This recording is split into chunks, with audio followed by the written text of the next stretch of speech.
Hola amigos, mi nombre es Aníbal Malyer, nuevamente con ustedes para continuar con estos vídeos de leyes de Newton, estática, torque. En esta oportunidad, este segundo vídeo, vamos a hacer lo que corresponde al equilibrio de una partícula. Lo primero es saber qué es el equilibrio como concepto. Entonces, veamos, el equilibrio se le conoce a aquel estado que logra un cuerpo cuando no cambia su estado de movimiento, no cambia su velocidad. Un cuerpo se dice, una partícula se dice que está en equilibrio cuando está o bien en reposo o bien con velocidad constante. Alguien dirá, pero eso no es lo mismo que lo que vimos en un video anterior de partícula libre. Bueno, exacto, vamos aquí a hacer la diferencia. Una partícula libre y una partícula en equilibrio efectivamente son cuerpos que tienen el mismo comportamiento. Los dos están en reposo, los dos pueden estar solo con velocidad constante. Pero ¿cuál es la diferencia entonces? Una partícula libre no experimenta ninguna interacción, no experimenta ninguna fuerza, está sola en el espacio. Una partícula libre sí interacciona con otras y hay una condición que debe cumplirse con las fuerzas que recibe para lograr ese estado. Vamos a ver esa condición en qué consiste. Entonces, si me hablan del equilibrio de una partícula, el título es estática, el equilibrio de una partícula, vamos a ver, el equilibrio es el estado que posee una partícula cuando no experimenta ninguna aceleración cero. En consecuencia, si no hay aceleración, no hay cambio en su velocidad, solo puede estar en reposo, mantenerse siempre con velocidad 0, 0, 0, o mantener una velocidad constante en línea recta con una magnitud constante. Entonces, si se mantiene en línea recta con un valor de velocidad constante, también estaría no con aceleración cero y estaría en equilibrio. Pero ¿qué debe pasar para que esa partícula consiga ese estado? Aquí quiero hacer hincapié en algo que es muy importante. Hay muchos vídeos y mucho texto que a veces se confunde y piensan que el equilibrio es una consecuencia de la primera ley, y eso es falso. Si tú revisas con cuidado textos universitarios, hay que tener en cuenta lo siguiente. De la segunda ley de Newton, que vimos en un video anterior, la aceleración es el resultado de la acción de una fuerza entre la masa. Si hubiese una sola fuerza entre la masa, habría una aceleración sobre ese cuerpo. Y si yo tuviera varias fuerzas, ¿cómo hago? Bueno, si tengo varias fuerzas, puedo hacer así. Puedo reemplazar todas esas fuerzas que tengo por una que le voy a llamar fuerza neta. Y esa fuerza neta se va a comportar como una sola fuerza. Esa fuerza entre la masa me daría la aceleración total de la partícula. ¿Qué pasa si despejo la fuerza neta? La fuerza neta sería masa por aceleración. Ahora, si yo quiero que la partícula esté en equilibrio, quiero que no tenga aceleración, entonces, si esto es nulo por masa, la fuerza neta debe ser nula. Esa es la condición para que una partícula esté en equilibrio, que la fuerza neta de todas las fuerzas que recibe sea nula.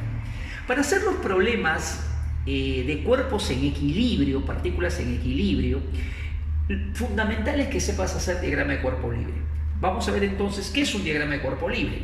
Es la representación de todas las fuerzas que actúan sobre un cuerpo o sistema. Puede ser varios cuerpos que los tomes en conjunto.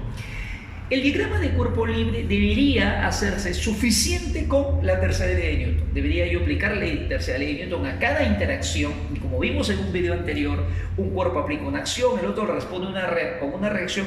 Y yo, dependiendo de qué cuerpo estoy analizando, me quedo con una, pues, ¿no? Solo con la acción o solo la reacción, porque me interesan las fuerzas que actúan sobre un cuerpo.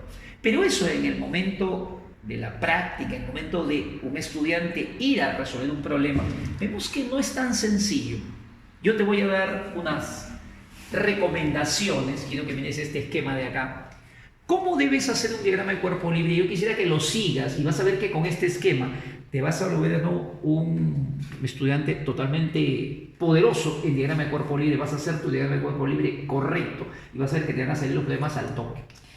Tú que estás empezando, tú que de repente crees que es un poco difícil, que ves que otros alumnos con experiencia hacen al toque su diagrama, ¿cuáles son las reglas que habría que seguir? Mira, lo primero que tienes que aprender, ¿cuáles son las fuerzas que debes representar en cada problema? Bueno, te cuento que las fuerzas no son muchas. Con estas que están acá puedes empezar a hacer gran parte de los problemas que existen en el curso, excepto cuando lleguemos a empuje, estática y fluidos. También puedes visitar ese vídeo, o de repente después fuerza electrostática, habrán fuerzas adicionales. Pero en toda la parte mecánica podemos trabajar con estas 5 fuerzas. La primera es la fuerza gravitatoria. La fuerza gravitatoria, la fuerza que se debe a la masa de los cuerpos. Cuando un cuerpo está cerca de la Tierra, experimenta una fuerza de atracción gravitatoria y el módulo de esa fuerza es lo que nosotros llamamos peso. Eso es exactamente lo que se llama peso. Claro que la palabra peso, si yo la escucho, asumo que fuerza gravitatoria, pero ese es el concepto correcto. El valor de la fuerza gravitatoria, mg. Otra fuerza que es bien conocida, la tensión en los cables. No tiene fórmula, simplemente llamamos T. Y, ojo con esto, hay una fuerza que se presenta cuando un cuerpo se entra en contacto con otro, que se conoce como fuerza de contacto, efectivamente, o reacción de una superficie y un cuerpo.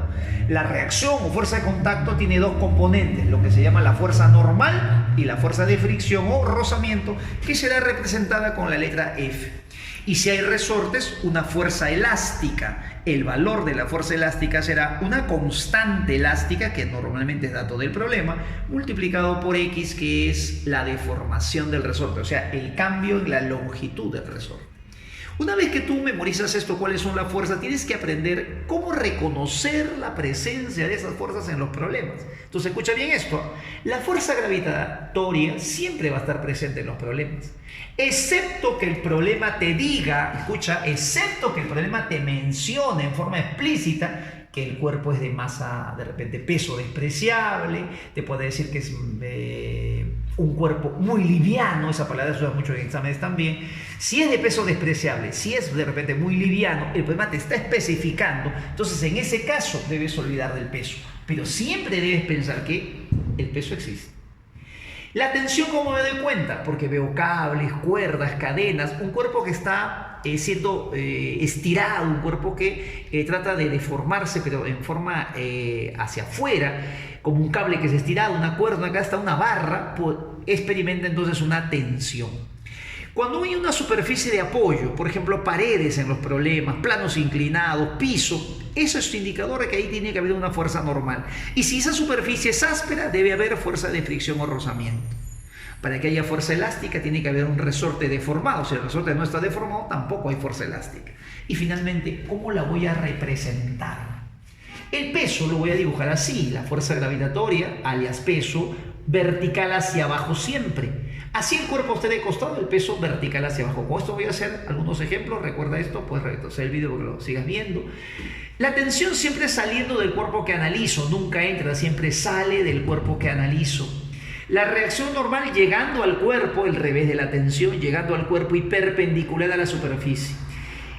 Cuando la superficie es plana, siempre es perpendicular. Pero ¿qué pasaría si la superficie fuera una superficie curva, esférica, de repente, cilíndrica de repente? Entonces tendría que trazar una tangente en el punto de contacto y a esa tangente la normal tiene que ser perpendicular. Recuerda eso, a la tangente si es que fuera curva la superficie. La fuerza de fricción debe estar opuesta al deslizamiento, si es que lo hay, o sea, si una superficie desliza sobre otra, opuesta al deslizamiento. Y si no hay, debo ver o pensar hacia dónde es posible que ocurra el deslizamiento. Opuesta al deslizamiento, posible deslizamiento respecto de la superficie. Y la fuerza elástica opuesta a la deformación, o sea, si la deformación del resorte ha ocurrido de repente a la derecha, la fuerza elástica irá hacia la izquierda, siempre opuesta a la deformación. Veamos algunos ejemplos, cómo funciona esto en los problemas. Veamos acá, vamos a imaginar una barra, esta es una barra, su masa está en el punto medio, apoyada en una pared lisa y un suelo liso con un resorte. Entonces, el diagrama de cuerpo libre sería así, guiándome de lo que hemos mencionado. La primera fuerza sería el peso, que es una fuerza vertical hacia abajo, o fuerza gravitatoria, la costumbre siempre decir peso, la fuerza gravitatoria, y la magnitud de esa fuerza gravitatoria sería el peso, mg. El valor es el peso, la fuerza gravitatoria, siempre vertical hacia abajo. No interesa que la barra esté inclinada. De hecho, que la barra esté inclinada no quiere decir que el peso se incline, el peso siempre es vertical hacia abajo. No hay cables, entonces no hay tensión, sigo. Cuando un cuerpo está apoyado en una superficie, entonces aquí debe haber una reacción normal. Si la superficie es así, plana, la reacción normal está llegando al cuerpo, le voy a poner N1, y esa normal tiene que ser perpendicular a la superficie. Si está apoyado en otra superficie, entonces acá tiene que haber otra reacción normal. Pueden haber dos normales, dos tensiones, tres tensiones, eso no te preocupes que puede darse. Esta segunda normal también perpendicular a la superficie. Aquí me tengo que imaginar si este resorte se quiere caer, como el liso, se quiere deslizar hacia la derecha. Entonces este resorte está siendo estirado. Si este resorte es estirado, entonces, ¿cómo sería la fuerza elástica? Entonces voy a dibujar mi fuerza elástica así. La fuerza elástica sería una fuerza opuesta a la deformación, opuesto al estiramiento, y ese valor sería K por X. Este sería su diagrama de cuerpo libre. Ahora, los diagramas de cuerpo libre no solo se pueden hacer cuando está en reposo, también se puede hacer cuando está en movimiento. Por ejemplo, una pelotita que cae así atada de una cuerda, y le puedo hacer su diagrama de cuerpo libre, sería así. Primera fuerza, la fuerza gravitatoria, o con un valor que es mg, y en todo cable, en toda cuerda, tiene que haber una tensión que siempre está saliendo del cuerpo. Si estoy haciendo el diagrama de cuerpo libre de esta esferita, la tensión siempre saliendo. ¿Ves? Esos son entonces diagramas de cuerpo libre que tú debes recordar. Otro tema importante que debemos saber para los problemas es el llamado principio de concurrencia. Esto siempre se debe verificar, o sea, debo hacer mi diagrama de cuerpo libre y verificar si esto se está cumpliendo o no, porque esto siempre se debe cumplir si tienes un cuerpo en equilibrio donde hay tres fuerzas actuando. Si hay tres fuerzas y el cuerpo está en equilibrio, solo hay dos posibilidades. O las fuerzas concurren en un punto todas, o son paralelas entre sí. ¿Cómo es eso? A ver, veamos este caso. Veamos una pared, esta es una pared, cuerda y una barra con una masa en ese punto y formando un ángulo. Me piden hacer el diagrama de cuerpo libre, voy a dibujar las fuerzas que actúan. La primera fuerza sería la fuerza de la gravedad vertical hacia abajo, el valor sería la masa por la aceleración de la gravedad de mg.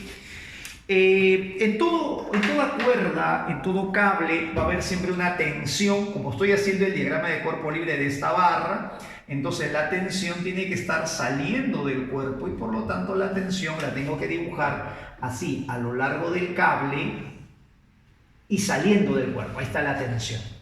Y cuando un cuerpo se apoya, acá no me dicen si es liso o es áspero, entonces yo tengo que aplicar mi principio de concurrencia siempre. Acá tengo una fuerza que es la tensión, acá tengo otra fuerza que es la fuerza gravitatoria, y aquí en el contacto entre la barra y la pared debe haber una fuerza de reacción. Esa reacción sabemos que puede tener dos componentes. ¿Cómo sería esa reacción? Si yo veo que estas dos fuerzas, veo que el peso con la tensión al momento de prolongarse se cortan en un mismo punto, mira, prolongo el peso, voy a prolongar el peso, voy a prolongar la tensión y voy a notar que estas dos fuerzas iniciales que he dibujado se cortan en un punto. Entonces, cuando tengo dos fuerzas que se cortan, la tercera tiene que pasar por ahí necesariamente. La tercera fuerza tendría que ser la reacción de la superficie sobre la barra. Esa reacción la tendría que dibujar de esta manera. Esta sería la reacción. Esa reacción debe tener dos componentes, solo a modo de complemento. Esa reacción debe tener dos componentes. Una debe ser la reacción normal, que debe ser perpendicular a la superficie, y la otra debe ser la fuerza de rozamiento. La otra debe ser la fuerza de rozamiento que se opone al deslizamiento. Entonces, vamos a hacer esto.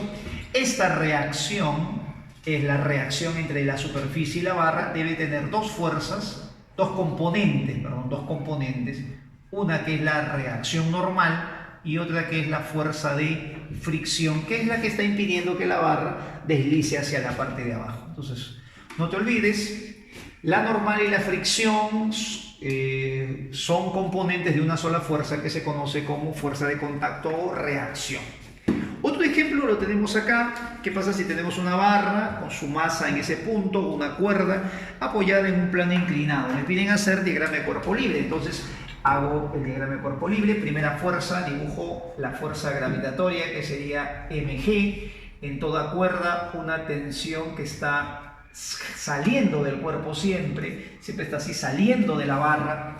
Y si tengo dos fuerzas que veo que son paralelas entre sí, ¿cómo sería la tercera fuerza? Bueno, la tercera fuerza que es la reacción de este plano inclinado, tendría que ser también paralela a las anteriores, tendría que ser entonces también vertical. Si esto es vertical, vertical, entonces la tercera fuerza, que es la reacción, tendría que ser también una fuerza vertical. Esa fuerza de reacción entre el plano inclinado y la barra o fuerza de contacto debe tener pues, justo dos componentes. Una componente tendría que ser la reacción normal, una reacción normal que viene de esta manera, y la otra sería una fuerza de fricción, que es la que impide el deslizamiento de la barra sobre la superficie. Esas entonces serían las componentes de la reacción. Y recordamos que esta debe ser la reacción normal, esta sería la fuerza de fricción o rozamiento. Muy bien, una vez que hemos verificado y eso se cumplen los problemas, entonces estamos listos para hacer exámenes de ingreso a universidades. Vamos a tomar acá un problemita, un ejemplo que vino en la Uni 2015-1, primer examen 2015-1, que nos enuncia lo siguiente. La siguiente figura, dice en esta figura, la esfera tiene 600 newton de peso, ¿no? Se mantiene en reposo. Me piden calcular el valor de la suma de las magnitudes de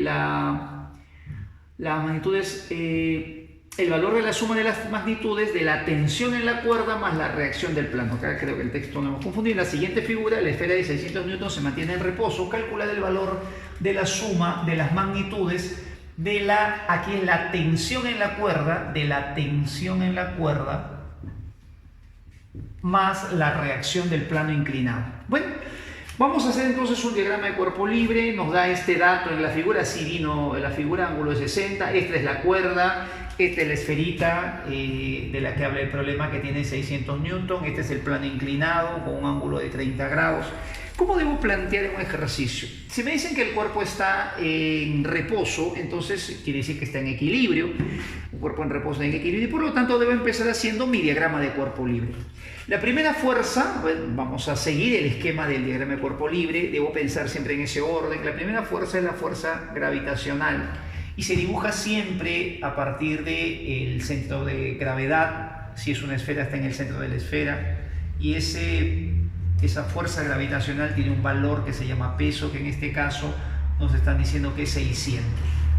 En toda cuerda hay siempre una tensión que está saliendo del cuerpo, se representa de esta manera, y como está apoyado en un plano inclinado liso, entonces no hay fricción, solo habría reacción normal.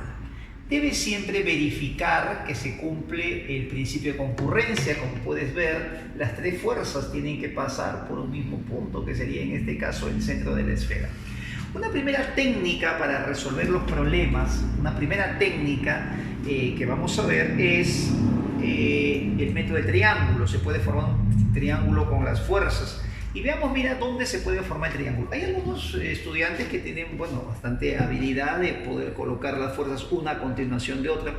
Como la resultante de estas fuerzas es 0, si yo las colocara en secuencia, las fuerzas una detrás de otra, tendría que ser necesariamente un polígono cerrado. Las tres tendrían que, de un punto, terminar en el mismo. Entonces, se puede formar un triángulo de fuerza cerrado, como son tres fuerzas, con las tres podría formar un triángulo. Y la pregunta es cómo lo formo. Hay algunos que, como digo, lo pueden hacer por secuencia, pero si de repente tú tienes un poco de dificultad, si cuando lo formas aparte no sabes dónde van los ángulos, yo te recomiendo que en la misma figura trates de detectar un triángulo que podría servir sus lados para colocar esas fuerzas. Hay una dificultad que tienen los estudiantes acá, a veces colocan la fuerza muy pequeña, a veces muy grande, y entonces la región que ellos separan, a veces no le encajan las fuerzas, dicen, oh, es muy grande, me sobra. Bueno, hay que entender primero que estos son representaciones, pueden ser más grandes o más pequeñas. La idea primero debe ser buscar una región, aquí en el ejercicio, una región, donde yo pueda colocar en sus lados las fuerzas. Por ejemplo, así, mira, ¿qué te parece si trazo una línea vertical por acá? Trazo una línea vertical para poder mover el peso en forma paralela a sí mismo. Si el peso lo muevo a esta línea vertical, es recomendable una vertical porque la vertical será vertical en cualquier lugar que lo dibujes, entonces esto se puede mover por acá. Esta región, ¿qué te parece? Mira, este triangulito que está por acá podría servir para colocar las fuerzas en cada uno de esos lados. Mira lo que vamos a hacer. La tensión podemos colocarla en este lado. Alguien dirá, pues lo dibujé muy chiquito o de repente tú lo dejó muy grandote. No hay problema. Haces crecer un poquito la tensión. Podemos colocar la tensión en ese lado y quedaría así. Recuerda que este dibujo es, digamos, inicial, es como que en borrador, es referencial en todo caso. No es el tamaño pues exacto. Así que tú puedes hacerlo crecer un poco más y esa sería la tensión. La normal la podemos hacer encajar con la tensión una a continuación de otra y entonces la normal con la tensión quedarían de esa manera y el peso lo muevo hacia la vertical. Entonces alguien dirá, pero uy, este segmento es muy grande, el peso no alcanza, me sobra. No, el peso lo puedes dibujar más grande y el peso debe ocupar toda esta región. Este debe ser el peso que voy a colocar por acá, entonces todo este valor debe ser 600. Ahora voy a guiarme de los ángulos. A ver, si esto es 60, ¿no? Si esto es 60, aquí creo que nos podemos dar cuenta de esto con facilidad. Si yo trazo por aquí una línea paralela, esto sería 30, y este ángulo que está por acá, por ángulo correspondiente, también debería ser 30 grados. Entonces ya tengo el ángulo por aquí, que es 30 grados. Como este es 90, 30, este angulito sería 60, él también 60 y el de acá abajo, el de la esquina, también sería 30. Ese ángulo lo puedo poner acá, este es 30 grados. Si tú escoges en la figura el triángulo y a ese triángulo tratas de llevar las fuerzas, entonces se va formando y la geometría también del problema te va a ayudar. Una vez que ya has formado el triangulito, recuerda que tienen que quedar así, todos uno a continuación de otro, porque si tú sabes que está en reposo, está en equilibrio, la resultante de fuerza debe ser nula. Entonces, cuando tú tienes varias fuerzas, tiene que ser un polígono cerrado. Si son 3, entonces es un triángulo. Lo demás, para calcular el valor de esta normal y de esa tensión, entonces se hace por geometría. Este segmento para mí es como si midiese 600 unidades de longitud, ¿no? Haciendo una analogía y aplicando un poco de geometría podría hacer esto. Como es un triángulo isósceles, entonces puedo trazar la altura. La altura me permitiría trabajar ahora con dos triángulos notables. Este 600 se partiría así en 300 y 300 por acá. Si este cateto del triángulo 30-60 es 300, el de aquí tendría que ser entonces, entre raíz de 3 tendría que ser 100 raíz de 3. Recuerda que el que se opone a 30 es como 1 y el que se opone a 60, o sea, el otro cateto es como por raíz de 3. Entonces 100 raíz de 3 por raíz de 3 te da 300 y la hipotenusa siempre es el doble del que se opone a 30. Entonces eso significa que la tensión debe ser igual a 200 raíz de 3. En el otro triángulo hacemos lo mismo y debe ser también 200 raíz de 3.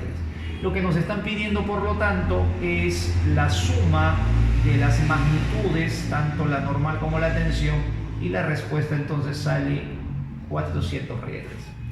Otro problema interesante es el del CEPREUNI, Centro Preuniversitario de la Universidad Nacional de Ingeniería, el año 2019-1, o sea, el ciclo 2019-1, que es hace muy poco. Dice, dos esferas AB de masas 20 y 40 kilogramos, acá está la esfera A y B de 20 y 40 respectivamente, están apoyados en superficies lisas. Cuando me dicen superficie lisa, entonces no tengo fuerza de fricción, como se indica en la figura. Me piden determinar la magnitud de la tensión en la cuerda, acá está la cuerda, me dan la gravedad 10, y en el gráfico me indican una fuerza de 200 newton que está actuando justo en la dirección, ¿no?, del centro de la esfera B. ¿Cómo haría este problema? A ver, voy a razonar así. Si a mí me piden hallar la tensión en esta cuerda, entonces tengo que hacer el diagrama de cuerpo libre de algún cuerpo donde la fuerza esté actuando. Y ese cuerpo tendría que ser la esfera A. Entonces voy a sacar la esfera A por acá. Voy a sacar la esfera A por acá y voy a hacer su diagrama de cuerpo libre. Sería así. Primera fuerza, guiándose del mismo diagrama que hemos hecho anteriormente, la primera fuerza sería la fuerza gravitatoria.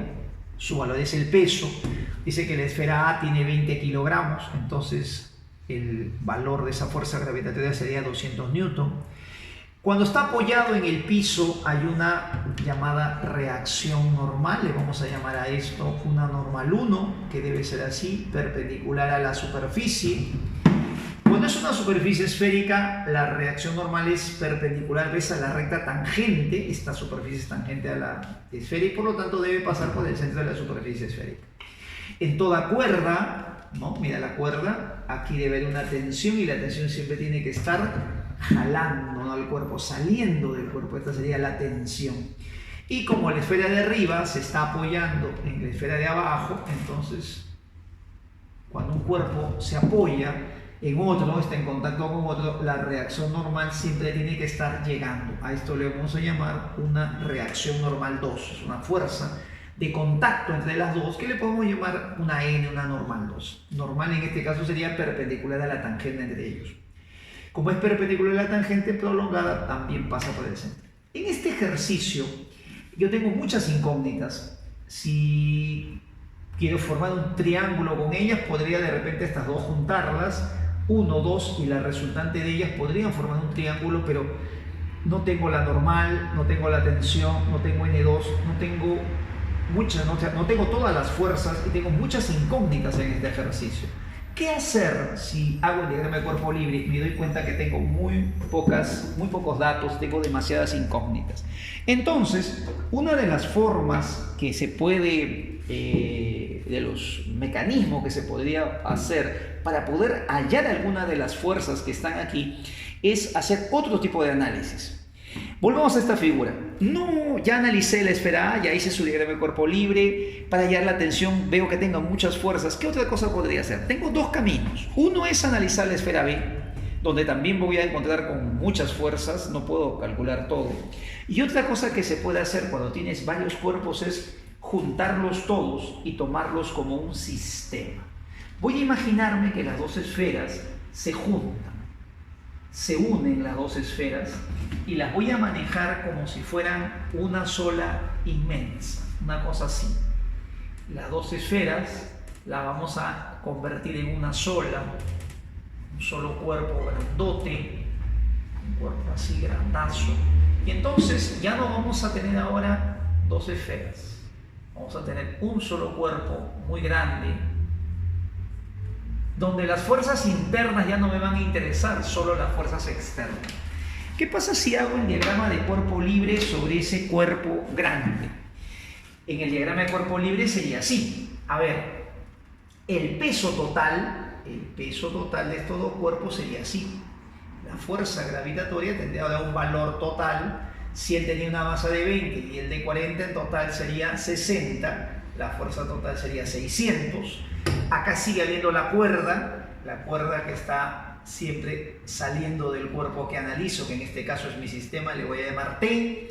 Acá tengo la reacción normal, que en el análisis anterior le había llamado N1, sigue siendo la fuerza de contacto entre la esfera y el piso. Y acá habrá una fuerza de contacto también entre la pared y la esfera de arriba, que le tendría que llamar un N3, porque es otra normal.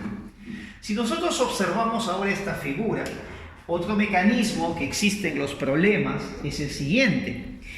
Una forma es resolverlo por triángulo, como hemos visto en el problema anterior, y otro mecanismo es, si yo tengo las fuerzas verticales y horizontales, también puedo igualar en ejes perpendiculares. Si tengo fuerzas verticales y horizontales, y de hecho ya tengo más de 3, tengo 4 o 5 fuerzas, lo que tengo que hacer es igualar. Podría hacer esto. Todo lo que va para arriba debe ser igual a todo lo que va para abajo. La fuerza que va para abajo son 200 y 600. Entonces la fuerza que va para arriba debe ser 800. Lo que va hacia la izquierda, que en este caso es la normal 3, debe ser igual a la tensión. Puedo decir que la tensión es igual a la normal 3, que va a la izquierda y derecha iguales, y lo que va para arriba igual a abajo. Esta normal N1 me va a permitir resolver el problema, porque ahora esta normal ya la conozco. Yo sé que esta normal vale 800. Ahora sí, creo que con estas fuerzas sí puedo resolver el problema. Mira lo que vamos a hacer. Ahora sí resolvemos así. Como 800 y 200 están en la misma línea de acción, puedo hallar la resultante entre ellas. Como están en sentidos contrarios, la resultante sería así. Sería 600 para arriba. La tensión la voy a dejar en su sitio. Esta resultante la voy a colocar por acá. de tal manera que voy a formar un triangulito de fuerzas así más o menos. Voy a formar, como te dije, un triángulo en esta región. Esta resultante la voy a colocar acá 600, N2 lo voy a colocar aquí en la hipotenusa y la tensión se va a quedar en su sitio. Esa sería la tensión. Una vez que he colocado las fuerzas, entonces tengo los notables, esto como fuera un 3, 4, 5, si ahí tengo 600, la tensión sería 800 y la fuerza de contacto entre las esferas sería 1000. Respuesta 800. Bien amigos, esperemos que esto sirva de ayuda. Tienes los dos métodos para resolver los problemas de estática, el triángulo de fuerzas si es que son 3 y tienes el método de la igualación si tú tienes más de 3 fuerzas y tienes en diferentes ejes. Te espero en el último vídeo de torque. Nos vemos, chao.